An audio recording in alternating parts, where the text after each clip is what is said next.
Occuper les théâtres pour mieux les rouvrir. Une vingtaine de salles françaises ont suivi l'initiative des artistes parisiens de l'Odéon, dont le Grand Théâtre de Tours. Un collectif vient de se créer pour notamment faire pression sur le gouvernement et obtenir la réouverture des lieux culturels tourangeaux fermés depuis le 30 octobre.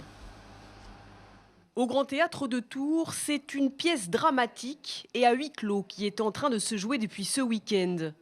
Des sièges vides et une scène occupée, nuit et jour, par des artistes en colère. C'est la première fois qu'on va vivre autant d'aventures et passer autant de temps dans un théâtre, et même pour y dormir. Donc voilà, mais franchement, c'est pas ce qu'on souhaite. Nous, on souhaite que cette scène qui est là, qui est avec des décors pour l'instant, le rideau de fer est baissé, et on aimerait justement que ce rideau de fer se lève et que les représentations ici reprennent comme elles reprennent dans la rue, comme elles puissent reprendre au Petit Faucheux, puisqu'on a Tours, au Théâtre Olympia, et dans tous les lieux où la culture est la bienvenue, dans les écoles, dans les EHPAD. Voilà. Avant de fermer les lumières et de rêver à une année meilleure, comédiennes, musiciens, guides conférencières, techniciens échangent sur l'organisation du collectif fraîchement créé et des différentes thématiques à défendre.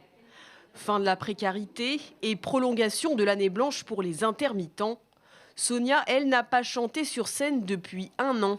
Je bénéficie pas de l'année blanche, par exemple. J'avais un nombre d'heures suffisant au moment où, du coup, j'étais dans le dispositif. Je me suis interrogée et je me suis dit, il est important que ce dispositif bénéficie à ceux qui n'ont pas les heures. Néanmoins, j'ai toujours ces indemnités, donc oui, je ne meurs pas de faim en ce moment au quotidien. Mais, donc pour la majorité d'entre nous, ça sera en août que ça s'arrête. Et pour moi, du coup, un petit peu après, en septembre ou octobre, j'ai gagné 1 mois.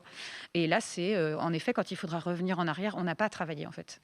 Donc, on ne pourra pas ouvrir des droits.